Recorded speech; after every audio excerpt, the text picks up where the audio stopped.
Que a graça e a paz do nosso Senhor Jesus Cristo esteja sobre todos os que nos assistem nesse momento. O texto para a nossa meditação nessa semana encontra-se no Evangelho de Lucas, capítulo 17, versos de 3 a 5. Diz assim: Acautelai-vos, se teu irmão pecar contra ti, repreende-o. Se ele se arrepender, perdoa-lhe. Se por 7 vezes no dia pecar contra ti, e 7 vezes vier ter contigo, dizendo, estou arrependido, perdoa-lhe. Então disseram os apóstolos ao Senhor, aumenta-nos a fé.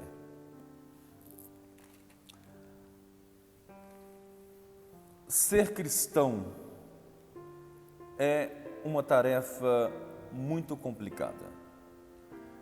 É muito difícil, porque em comparação àquilo que nós entendemos, ouvimos e aprendemos com o ensino fora da Escritura, ser cristão é algo bem complicado.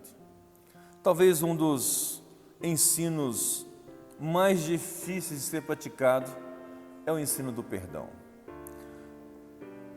Na Escritura, a vez que é pedido para que se aumente a fé, não é pedido para se aumentar a fé no momento de perseguição, no momento de dor, de luta, de tristeza, de desafios.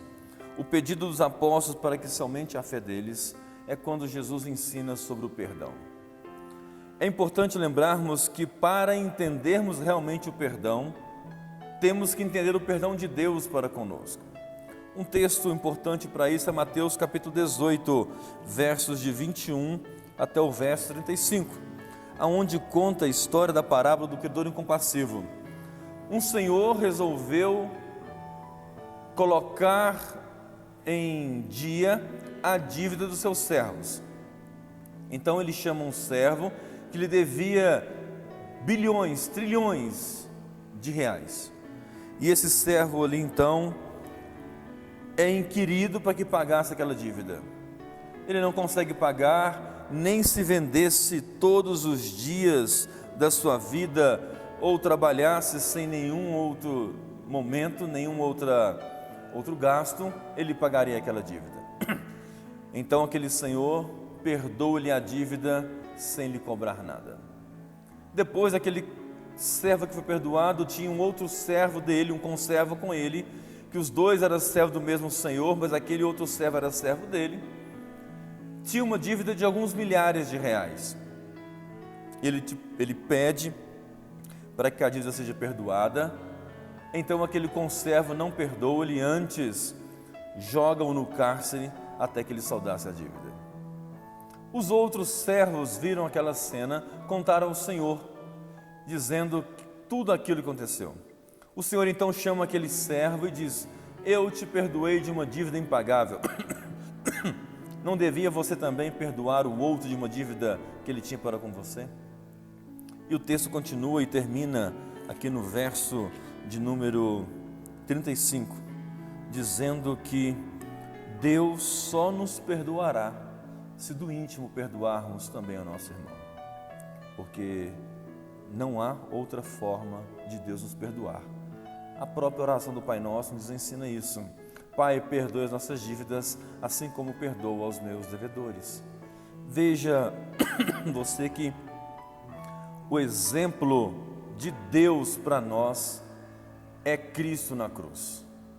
Porque quando Deus cobra em Cristo uma dívida que era nossa, que era de todo aquele que nele crê, Deus aceita esse pagamento com o sangue derramado, o sangue esse de Cristo Jesus ali. E uma vez que esse sangue foi derramado, Deus então aceita o pagamento da dívida e não a cobra mais de nós. Da mesma forma, nós devemos olhar para o irmão e perdoar aquela ofensa que ele fez para conosco, porque uma vez que Deus nos perdoa, devemos nós perdoar também. Com toda certeza, esse é um ensino muito difícil de praticar no dia a dia. Mas essa é a mensagem da palavra de Deus para nós. O perdão é algo que nós somos obrigados, como cristãos, a perdoar todo aquele que nos ofende. Que Deus abençoe a sua vida, que aumente a sua e a minha fé para cada vez mais perdoarmos aqueles que nos ofendem. Deus abençoe a todos.